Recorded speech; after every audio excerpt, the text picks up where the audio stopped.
Hi, everyone. I'm Charlene Shirk, and welcome to Digital Champions, where we speak to some of the most innovative thinkers in the digital space. And joining me today is my co-host, all the way out from Texas, is Jonathan Silva. Jonathan, thanks so much for joining me today. Hey, thanks for having me. Always good to see that smile. And joining us from the city of Palm Coast is Patrick Appolonia. Patrick, thanks so much for joining us today on Digital Champions. Glad to be here. Thanks for having me. Okay, so other than living in paradise, what else do you do over there at the city of Palm Coast? I'm a member of the marketing and communications team here for the city of Palm Coast. We're a growing city. We're closing in on 100,000 residents, which is a stark contrast to when I first moved here when I was very young, probably about 30 years ago. But, you know, it's an ever-growing city, so our main goal here is keeping our residents informed of everything that's going on. Yeah, so Patrick, I'm kind of having a tough time just wrapping it around my head that Palm Coast was incorporated in 1999. That's a really young city. I mean, I'm used to being around, farming communities and other smaller towns similar to that size that have been around, since, over 100 years. So what has it been like, and what are you solving for your community?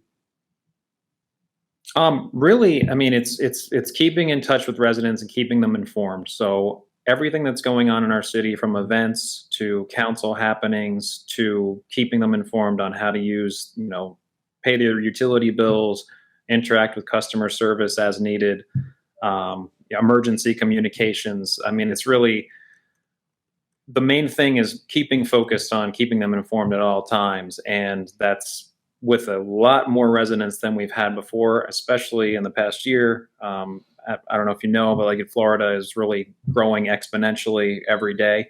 And our city's seeing, a lot of that. So keeping those new residents informed of things happening in the city is really something that can be a challenge, but, it's something that we take pride in doing every day.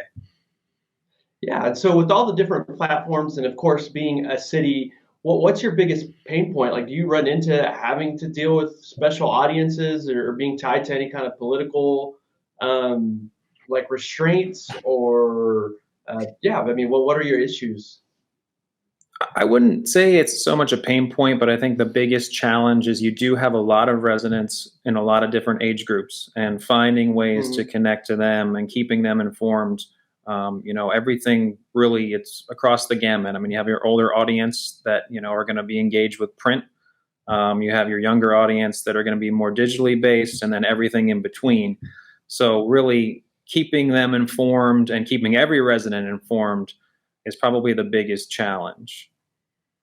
Well, Patrick, I did see that your median age is about 49 years old. So you've got a fairly, tech savvy community there, but you're right. You don't want to leave the folks who have been there for a long time behind because they're not so tech savvy. So talk to us about what are some of the most important things that you need to keep them informed about. Obviously, I'm here in Florida with you. I know hurricanes probably tops the list when it comes to storm issues, but what are some of the other key issues that you need to make sure they're informed? And then, you get people responding, and how do you manage those platforms so that information, the correct information, gets out there? Right.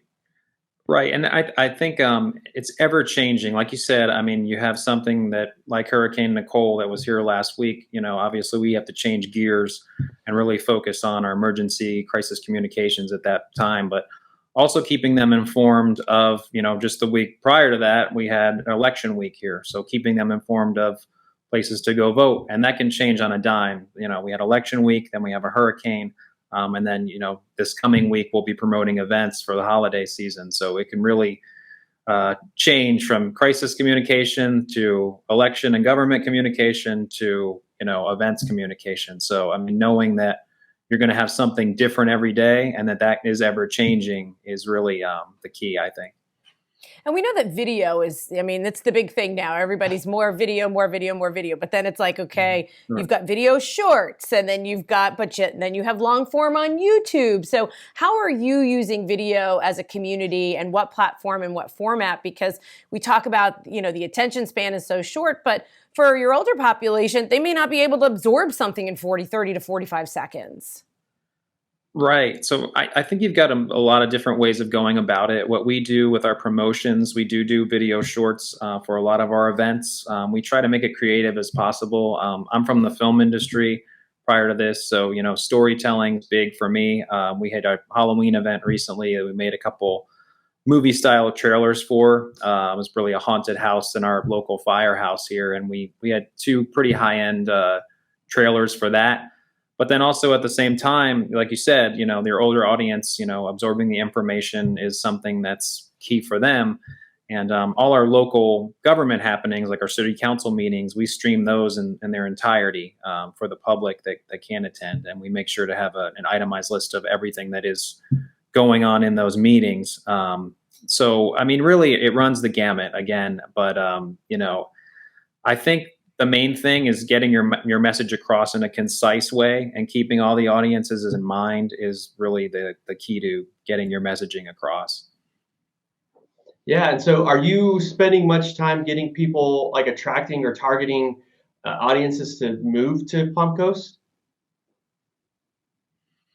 I would say we focus more on the residents that are here. Obviously, Palm Coast has become a destination of sorts because of its location. We're primarily located right between Jacksonville and Orlando, so it's sort of the sweet spot in between those two major metropolitan areas, which draws a lot of people. I've been here since 1990, so I've moved around a lot, but I ultimately found myself back here. And it's really, I think in Florida right now, everything is sort of word of mouth. We're finding more and more residents coming here, especially in the past 6 to 8 months. So not so much on that end as far as advertising moving here, but really just focusing on the residents that are here and getting them acclimated once they do move. Patrick's like, we're good. We're good. You stay in Jacksonville. You stay in Orlando. We're good. Well, Patrick, thanks so much for joining us today in Digital Jam. It's been a pleasure talking with you and learning more about the beautiful city of Palm Coast and how you're making sure that your residents are informed. Thank you. Thanks for having me. Oh, it's our pleasure. And Jonathan, so nice to see you as well, my friend. Of course. Thanks, Charlene. And thank you so much, Patrick. Thank you. And if you'd like to learn more about what Patrick's doing over there in the city of Palm Coast and learn more about the city of Palm Coast, Patrick, sorry, we may end up sending more people your way. You can start by checking them out on dailyadbrief.com. Well, I'm your host, Charlene Shirk. Thank you so much for joining us today. We look forward to learning something new with you next time.